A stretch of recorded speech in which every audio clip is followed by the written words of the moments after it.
We love a good meet-cute when it comes to romantic relationships, like something straight out of the movies.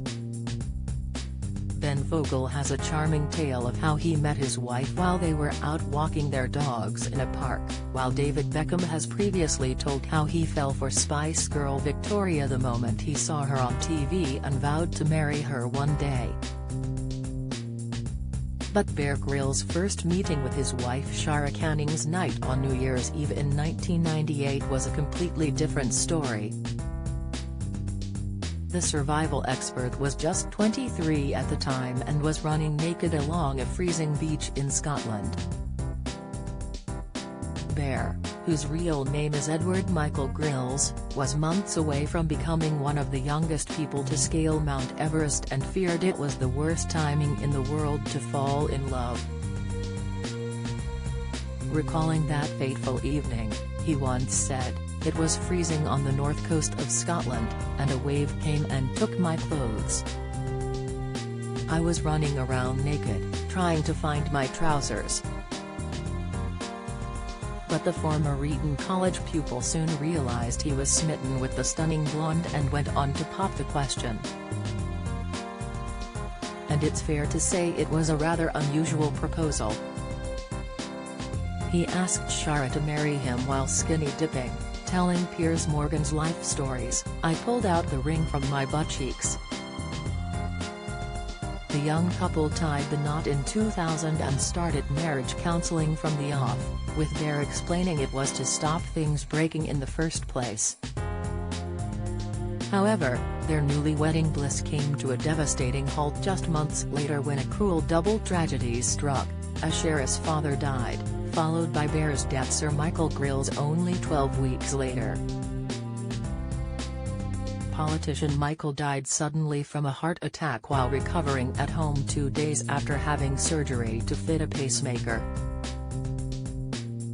Bear later admitted that the shock and grief of the two blows almost broke his marriage to Shara. "I didn't really have a job, and that was a worry, and then her father died.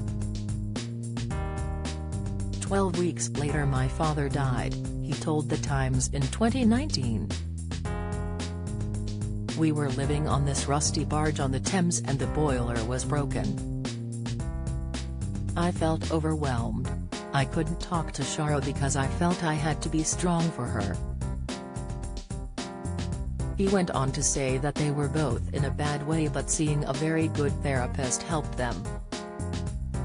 "For a young couple, a shared crisis can really make or break you. It certainly made us," he added. The couple went on to have 3 sons together, Jesse, 20, Marmaduke, 17, and Huckleberry, 14, and raised them on a houseboat on the River Thames which featured an outdoor bath, a hammock, and a canoe. However, they've since moved into a luxury apartment at the redeveloped Battersea Power Station site and also thought to own a country home and seaside retreat.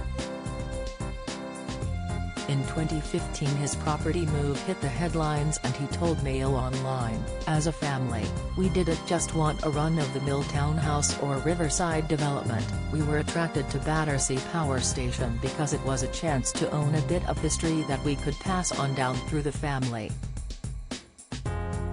We have moored our houseboat barge in Battersea for many years, and are proud to keep that still, but to be able to buy within this landmark building and own that small slice of London history felt like a very special opportunity. It will make a very unique home." The dad, who will appear on BBC's Who Do You Think You Are? This evening, June 15, also caused a stir in 2015 over an RNLI training exercise near his seaside home on the North Wales coast. Bear involved his son Jesse, who was 11 at the time, in the exercise, leaving him on rocks in the sea at St Tudwall's Island waiting to be rescued by the RNLI. A spokesperson for the Royal National Lifeboat Institution said afterward that they did not appreciate the exercise involving a child. Bear Grylls put his son on the rocks and then the lifeboat, as part of the exercise, rescued him from the rocks. #RNLI has launched 15 times in the last 3 weeks, and some of our shouts do involve rescuing children. Last year, a third of all those rescued by Abersic were under 18. In hindsight, the child should not have been on the rocks, but everyone was acting with the best of intentions and getting valuable practice in rescuing a child. Bear later hit back at critics in a piece in The Times, claiming children needed to take more risks. "I was asked by the RNLI to set up a rescue scenario for them near our island in North Wales." The story was reported, however, and the reaction illustrates how averse risk our culture has become. For the record, Jessie was wearing a life jacket, safe at all times, and very happy. When we try to strip our kids' world of risk, we do them a gross disservice. We teach them nothing about handling life. He added, "Let's not deceive ourselves into thinking that removing risk makes our children safe. It doesn't. Every adventure comes with risk. Otherwise, it wouldn't be an adventure." While he loves spending time with his kids, Bear claims the secret to marital success is to put his wife's needs first. "We must prioritize our partners above everything else, even our kids," he told GQ magazine. Couples often think that the kids should always come first, but smart couples know that the best foundation for the family is their relationship. In protecting that, they can then best love their children. While Shara stays largely out of the spotlight, she reportedly once tenderly admitted that living with such a go-getter has its own challenges.